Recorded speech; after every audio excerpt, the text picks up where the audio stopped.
All right, hello, and welcome to the ninth annual MSU Science Festival, a celebration of STEAM disciplines, science, technology, engineering, arts, and mathematics. My name is Katherine Hagman. I'll be today's host, and today I'm joined by Mark Brandt from the MSU Department of Psychology. Hi, Mark, how are you? Good. How are you this morning? Good, doing great. So happy to have you. Thanks. And thanks to everyone who's tuning in. Just a couple of reminders before we begin. Feel free to ask questions throughout the presentation. We will get to them at the end of the session. If you're joining us on Zoom, please feel free to use the Q&A function at the bottom of your screen. If you're joining us on Facebook Live, you can go ahead and ask your questions right in the comments section, and we'll be sure to answer them at the end of the session. So without further ado, Mark, I'll hand it off to you. Great. Thank you very much. Thanks for everybody who's joining. And I've spent the last few weeks watching a few of these on basically hawks and bugs. And so I appreciate you taking the time to watch something that's not about hawks or bugs. Today I'm going to talk to you about something more from the social sciences about reaching and understanding our political divide. I'm a political psychologist and a social psychologist working in the Department of Psychology at Michigan State University. And I think some of the work that we do here will help us understand this topic a little bit more. So the political divide feels like it is bigger than it ever has been. And that's because it is. That's why it feels like that. Since the last few decades, our feelings about our people on our own political side and people on the other political side have gotten further and further apart. So whereas we've kind of generally liked people from our own political side for most of these past few decades, how we feel towards the other side has progressively gotten worse and worse and worse. And the last year, this is the most updated data we have, has been one of the worst years in the last 2 decades. As you might imagine, that's a problem. It's a problem because we reject elections won by the other political team. There's been some recent examples that are highly illustrative of that. We dehumanize our fellow Americans. We tolerate violence to achieve political goals. And we don't hold politicians on our side to the high standards that we should have for our public leaders. We let them get away with things that we wouldn't otherwise be happy with. So the question is then, what do we do? How do we manage this increasing polarization? And how do we get together so we can work together with people who have different political opinions and beliefs than we do? Now, I'm not going to solve the problems today just because that's a bigger task than a 20-minute talk at a science festival. And I think it's a task that psychology contributes to, but is not the full solution for. But I'm going to talk to you about 3 different things from psychology that can help us understand and work and to reach across this political divide. So, number 1. Consider the following. So you can do this at home with the person you're sitting next to, or feel free to put something into the chat if you want. But I want you to consider this possible policy. So do you favor or oppose the following immigration policy? You can think about this as strongly favor just a bit, strongly oppose just a bit, but consider it. When families, including children, are arrested by the Border Patrol, they will be held in a detention facility together while they await an immigration asylum hearing. This was President Barack Obama's policy during most of his presidency. So consider that one. Say to yourself, say to your partner, say to your whoever you're watching with, whether you support or oppose this. Make a record of it so it's proof that that's what you said. All right. Now consider this a policy. Same thing, favor, oppose, strongly oppose. When families, including children, are arrested by the Border Patrol, they will be held in a detention facility together while they await an immigration asylum hearing. And this was President Donald Trump's policy during most of his presidency. So think about it. Do you favor? Do you oppose it? Now, you probably noticed that those are exactly the same policy. They're just attributed to different people. Now, I'm not lying to you. That is true things about immigration policy for both of those presidential administrations. But what we find is that when policies are attached to presidents or political parties that we like or dislike, we tend to change our mind about that policy.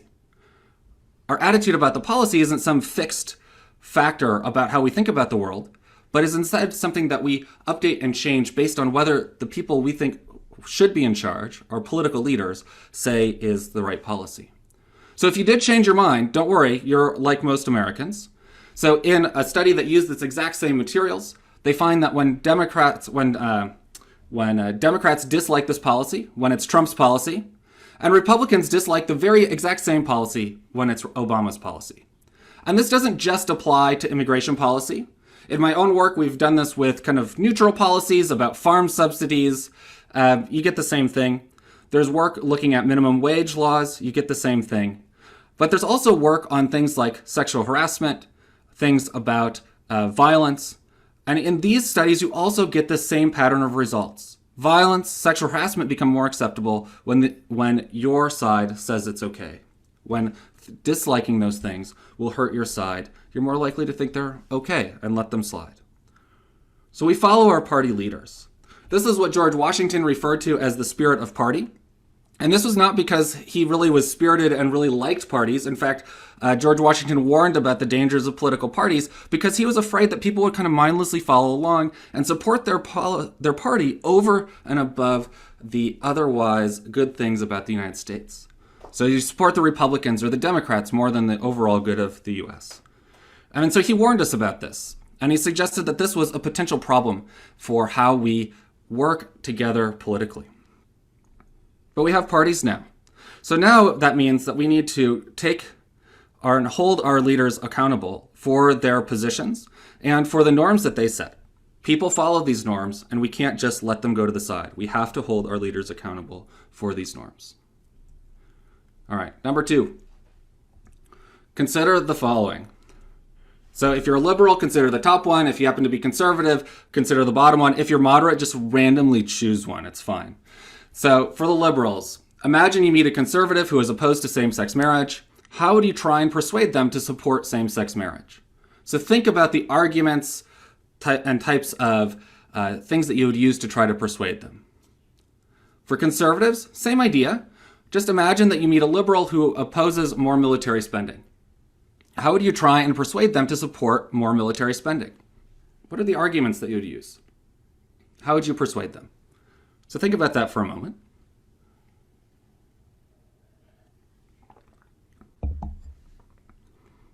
So first, before we get into what you might have thought about, let's think for a second, what makes a strong argument? So there you are on the right, you're wearing your classic Saturday morning gray t-shirt, and on the left is the person you're trying to persuade. Now, this person on the left, he is thinking, when he's considering your arguments, he's thinking, does it benefit me? Does it benefit people I care about? Does it benefit things that I value and hold dear? Or does it not? These are the things that he's thinking about when considering whether an argument is strong. You typically, if you're like a human, then what you find is that their kind of go-to response is to first think what's persuasive to them. This is because it's just easier. It's what persuaded you. So you're like, yeah, I'd love to do that. That sounds great. And you don't, but this isn't going to be persuasive to somebody who disagrees with you. If that was persuasive to them, they may have already had that position. And instead, you need to think about what's going to be persuasive to the person you are persuading. You need to take their perspective. What are the things that they value and they care about? So people have done research looking at whether people take perspective in these kind of situations. And so think about, did you take perspectives? If you're a liberal arguing in favor of same-sex marriage, did you take the perspective of the conservatives and the values that they hold in this kind of situation? Or if you're a conservative, did you take perspectives of liberals and the things that they might value in this particular situation? Well, if you're like most Americans, you didn't, which is okay. You're actually like just a lot of Americans, really. I mean, this is something that's clearly bipartisan. About 93% of people did not take the other side's perspective when trying to persuade the other side. Instead, they used arguments that were from their own point of view. Only 7% of people, so 1 in 10, essentially, used arguments that might be persuasive to the other side. Now, perhaps this doesn't really matter. Maybe a strong argument is a strong argument is a strong argument. So what would happen if you did take the perspective of the other side? So the researchers have run these studies too. And what they do is they kind of have the typical persuasion condition here. This is what people more naturally do. But then they also gave both liberals and conservatives what they call the reframed condition. And in this reframed condition, what they did is they argued for the policy, whether it's Obamacare or military spending, same-sex marriage, or English as an official language. They argued for these policies, but using the values that the other side really cares about. So arguing for more military spending by emphasizing the ability for military training and jobs to benefit marginalized communities. And arguing for the benefit for a liberal position on same-sex marriage by using conservative values of importance of family and tradition. And when people use these persuasive messages that take the other side's perspective, they are more convincing, moving people in the direction that they intend. Now, this is not just the only place this comes in. There's a lot of times where we look at things from different perspectives, and we're looking at the same thing, and really both can be right. But we need to put ourselves in the other shoes and see why might the other side be taking the position that they're taking? How does this benefit them and support their own values? All right, number 3. Consider the following. So again, you can write these down, talk about them with your neighbor. What percentage of Democrats are Black? What percentage are union members? What percentage are gay, lesbian, and bisexual? What percentage are atheists or agnostics? Think about that for a moment.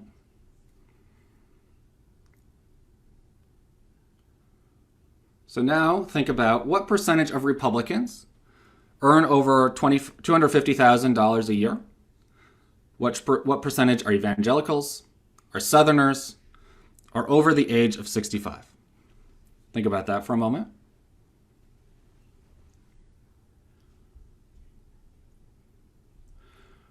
So, how accurate do you think you were?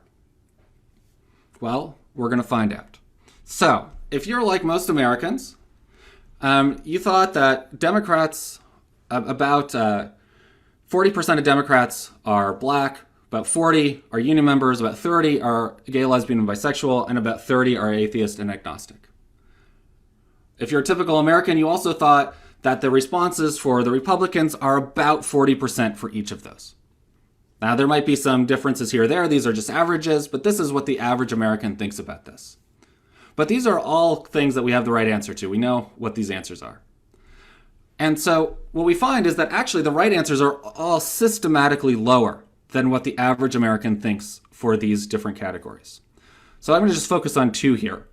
So first, number of Democrats who are Black. Most Americans think about 40% of Democrats are Black, but actually the real answer is about 25%. This is much lower. It goes from being nearly a majority to being just a quarter of Democrats. You get a result that's even more extreme for Republicans. Republicans earning over $250,000. People think 40% of Republicans earn this much money, but actually it's closer to 2%. And part of the reason people are so far off is just that very few people at all earn this much money. But again, people are inaccurate about lots of things. For example, if you asked me to accurately describe how my car works, I would be wrong by a huge, huge margin, but I can still drive my car to A and B. So maybe it's not a big deal. Unfortunately, that's wrong. Sorry. More inaccuracy is related to seeing the other side as more extreme, disliking the other side, distrusting the other side's motives, and distrusting the other side motives. So then maybe if we reduce this inaccuracy, maybe this can help. And it seems to. So they ran experiments on this, and they have control conditions, which I won't describe much, except that they are just supposed to be kind of neutral situations. And they have a condition where they correct the accuracy to see how this correction helps. In the typical result, more inaccuracy is related to seeing the other side as being particularly extreme and taking particularly extreme policy positions. However, when you correct the inaccuracies about this demographic group membership from the prior slides, this reduces this perceived extremity. So when we have a better and more accurate understanding of what the other side is like, our perceptions of how extreme the other side go down.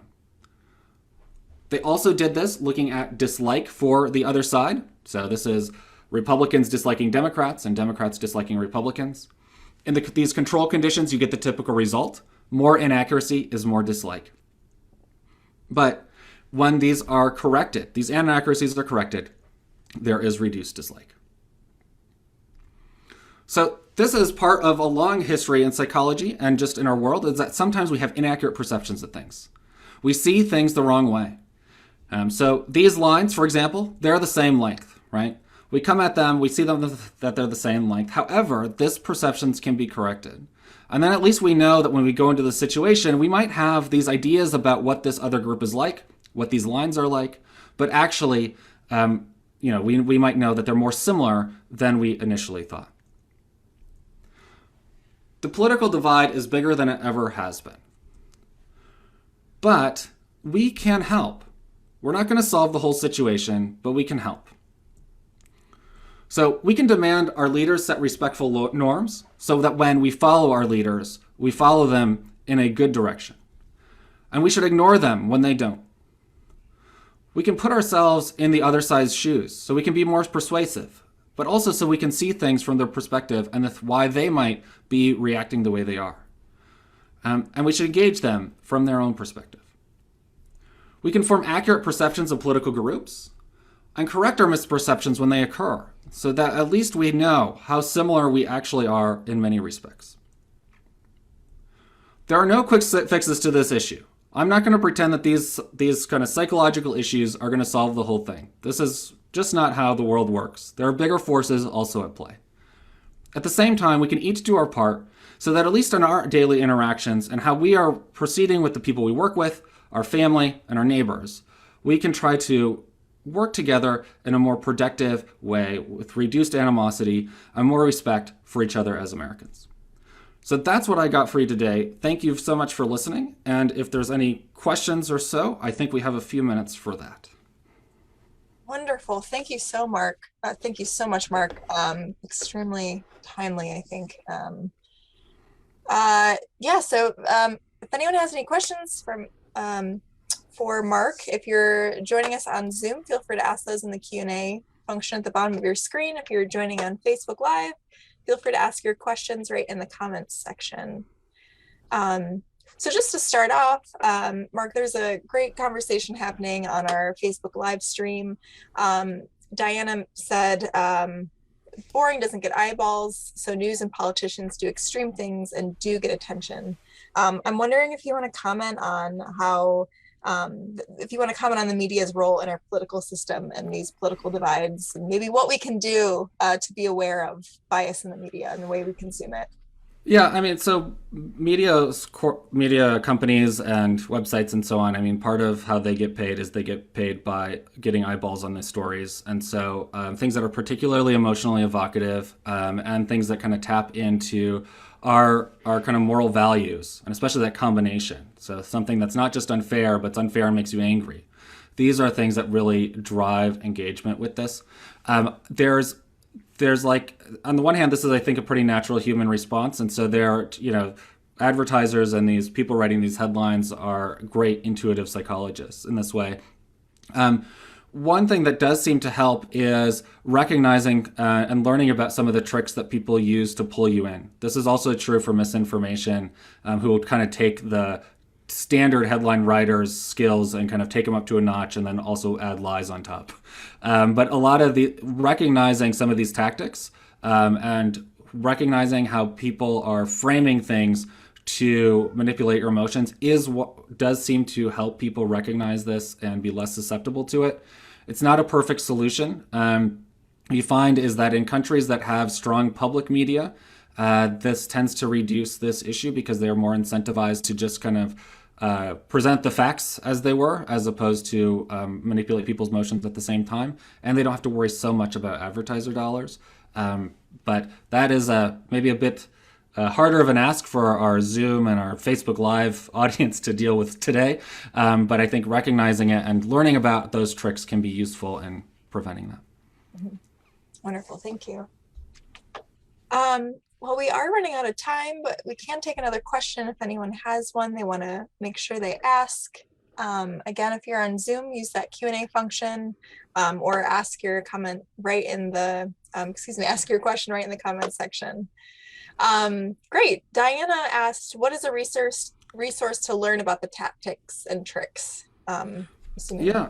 So actually, there is this really nice website that I know that you can post. If I can, I'm not. There's almost no way I'm going to find this in the amount of time. I have too much confidence in myself. But there's been some work looking. I think it's called something like the Bad News Game, something like this. That's been developed. It was developed originally by a group in the Netherlands, and then a group in Cambridge has been researching its efficacy for reducing its